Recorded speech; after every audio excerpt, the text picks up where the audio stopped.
It's time for some historical violence, vengeance, and vampires. Welcome to the depths.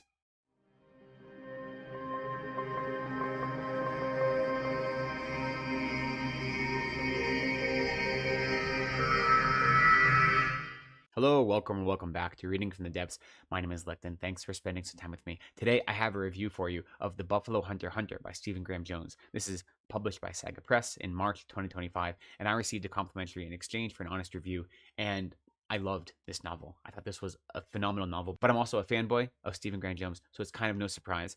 This is a historical novel, a historical horror novel, which is kind of a nice change of pace. His last number of stories were all slashers, right? He had the Indian Lake trilogy, and then I Was a Teenage Slasher. So coming from very contemporary slasher stories to a historical novel, I think that's a wonderful change of pace if you are a fan, but the story on its own is incredible. It's really, really wonderful. It is an epistolary story, and I will say that sometimes, especially the framing device, it does stretch the limits of what might be realistic for an epistolary novel, but I think it works, and I think it's an important part of the story. So any of the places where you have to stretch your belief of, what someone could remember in order to write it down in a journal and so forth, even in those places, the authenticity of the story comes through.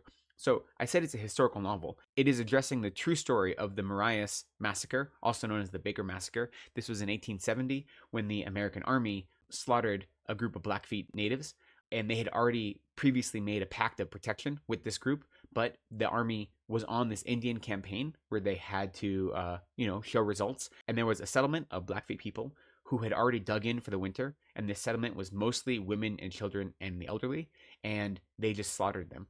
Almost over 200 people were massacred in this instance. Again, these were people that had been previously promised protection due to them agreeing to work with the U.S. Army, and it didn't matter. So that is the historical basis, or the historical linchpin around which the story is told. So like I said, it's an epistolary story, and the framing device is set in 2013. You have a scholar who is presented with a journal from one of her ancestors, her great-great-grandfather or something like this.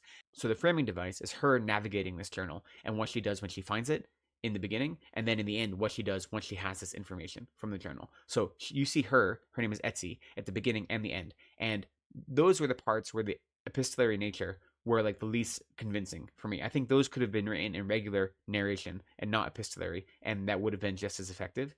But the framing device itself, I thought, was really critical to the story, and it tied the whole story together. The bulk of the story is that diary itself, or that journal, rather. And that journal, from her ancestor, he is a Lutheran minister, and he's a Lutheran minister in Montana, and this is right at the turn of the 20th century that this story has been written, early 1900s. But even in this journal, there are actually two different stories happening. There is the pastor's story himself and his impressions, his experience, but he is receiving confession from a Blackfoot Indian named Goodstab. And so that confession, quote unquote, is also given word for word. So within the journal itself, there are two stories happening from two different character points of views, and then there's the framing device of the great-great-great-grandniece or whoever it is. So you have three separate stories happening at the same time. My impression of this novel when I read it is that this novel is like the burning iron you use to cauterize a wound by a campfire. It's painful, it's dirty, it is messy, it might kill you, but it's also necessary. This novel is graphic, it is in your face, it doesn't hold any punches, it's really emotional, and yet it feels authentic at the same time, and it doesn't ever feel like it is going over the top just for the sake of it. So I found this was a great novel. I think the characters are really exciting. You have this main character of this pastor who is filled with doubt, he's filled with a hidden past that he has regrets for. He is trying to be a good minister. He's like 70 years old. He's at the end of his life. He's trying to make amends and do right by his God, by his people. And, as a white person in the early 20th century, he has very interesting relationship with Native Americans.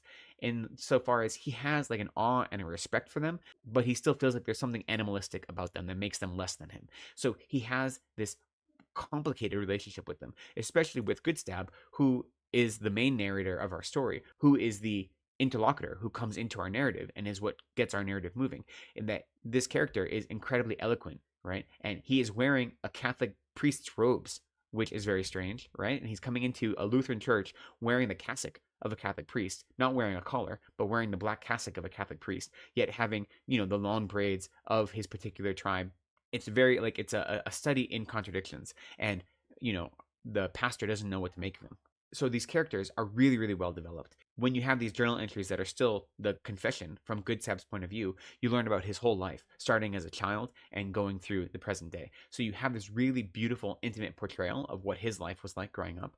And then from the pastor's point of view, his history is like dark and mysterious. You don't know what brought him to be in this, small town in Montana at the edge of the world, but you do learn more about him and how he relates to the other townspeople and how he relates to the Native Americans and what his relationship is to Goodstab, like why Goodstab has chosen to come give confession to him. So the characters are really, really complicated. They feel robust, they feel exciting, and you just want to spend time with them, with all of them.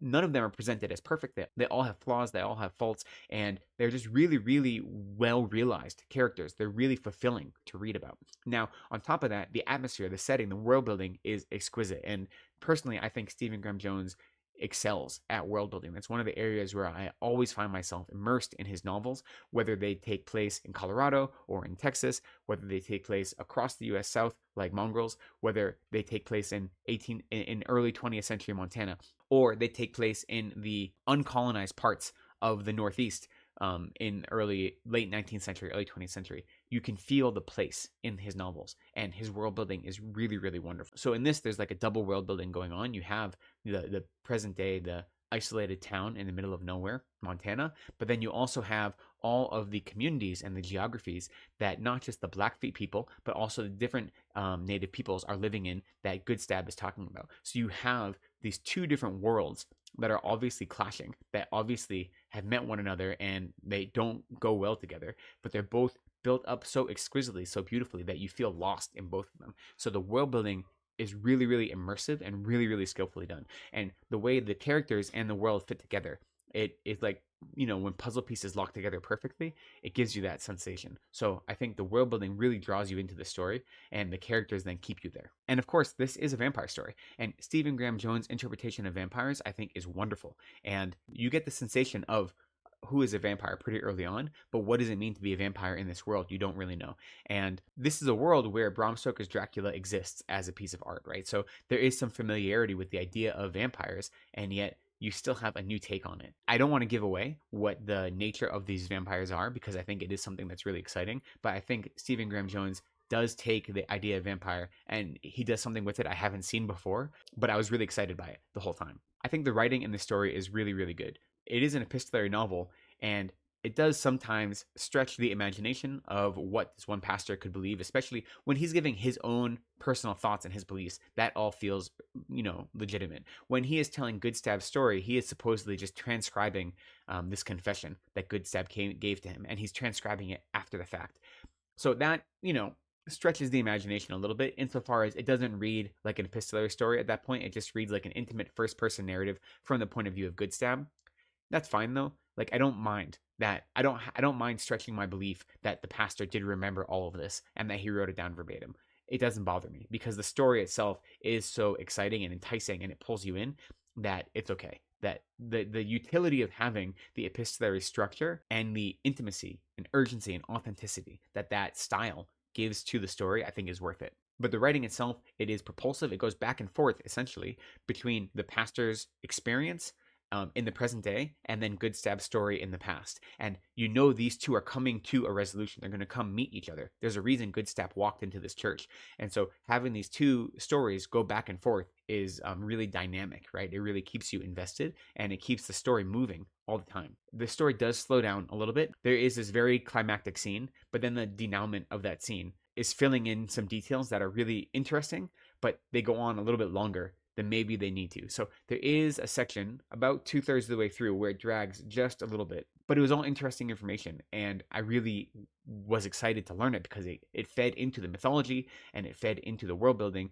and it fed into the heart of who our characters are, why they come to believe what they believe and why they came to engage in the actions they engaged in. So it's all important story, but it was a little bit, if you look at the table of contents, it's also like the longest chapter. where all the chapters are broken up. It's the longest one, and it just felt a little longer than it needed to be, especially because it came at the end. If that had come, like that length or that chunky of a chapter had come at the beginning, it would have felt more natural. Coming at the end, it did slow down things a little bit. That's because there is an incredible climactic scene that happens right around that same time, and the disconnect between those two, it could have been a little bit tighter. But again, this isn't just me like making excuses because I love Stephen Graham Jones.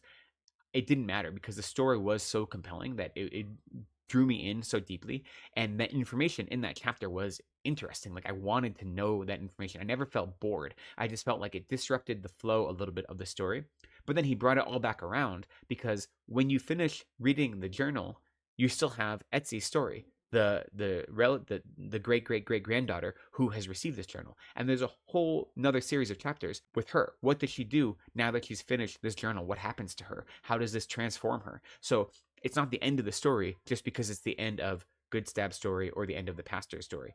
And so because of that, the plotting is a little bit dynamic and it moves you around. It may not work for everyone, but for me, even though there was this little bit of a lag, it still pulled together. It kept me invested the whole time. You know, in addition to having great characters and great world building and a compelling story that is an interesting take on vampire mythology, something I think, at least on a thematic level, that Stephen Graham Jones is exploring, and it isn't something that he beats you over the head with, but it is really interesting to clock as you read through the story, is that there is a investment or an interest in the tripartite nature of people or of characters or of identity. You know, Good Stab refers to the pastor. He calls him three persons because he's referencing the Christian Holy Trinity. And as a pastor, he's representing that. So that's his name for him, is three persons. So he's constantly called three persons. But throughout the course of the story, you learn that the pastor has three different identities, really. And what those identities are, I won't reveal here because they are an important part of understanding who he is. But he himself has three different identities, not just the Father, Son, and Holy Ghost, which are the three, the three elements of the Holy Trinity according to Christianity. But the pastor himself has three identities. But at the same time, Good Stab has three identities. He is Good Stab, but he is also known as Full Blood, and he's also known as Takes No Scalps.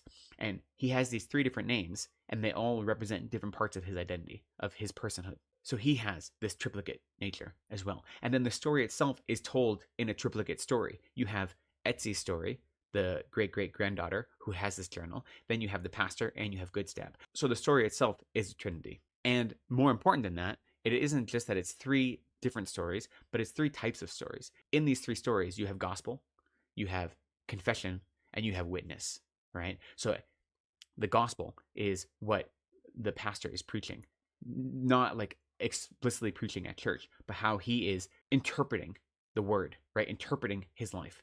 That is gospel. Confession is Good Stab's story. And then witness is what the relatives do, is what family does. Witness is what happens when there is atrocity in front of you. What are we witnessing? We are witnessing love and atrocity. We are witnessing destruction, revenge, violence, compassion, family, community. We are witnessing reality, past, present, and future.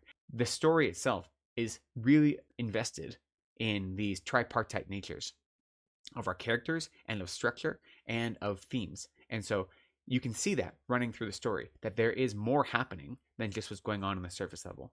And at least for me, someone who is like a cerebral reader who also is invested in gore and graphic violence, like those two things meet perfectly in this story. There are a number of incredibly graphic scenes in this story, at least one where he does not hold any punches, and every line you think he might cross, he crosses it, and then he crosses it again. So this has moments of extreme violence. Never mind, the whole story is centered on a massacre, a real life massacre that really happened. In an interview, Stephen Graham Jones said part of his kind of motivation or impetus for writing this was the idea of what if the native peoples had a hero fighting for them who couldn't die, who could take vengeance for them after there were these inexcusable massacres. And that is at the heart of the story. But then it asks your question, what is your life if your life is only one dedicated to vengeance, when everything has been stripped away from you? When your peoples, your love, your family, all the things that were intimate to you have been taken away, all there's left is violence and pain and anger and vengeance. Is that a life worth living? And what is the natural end of that?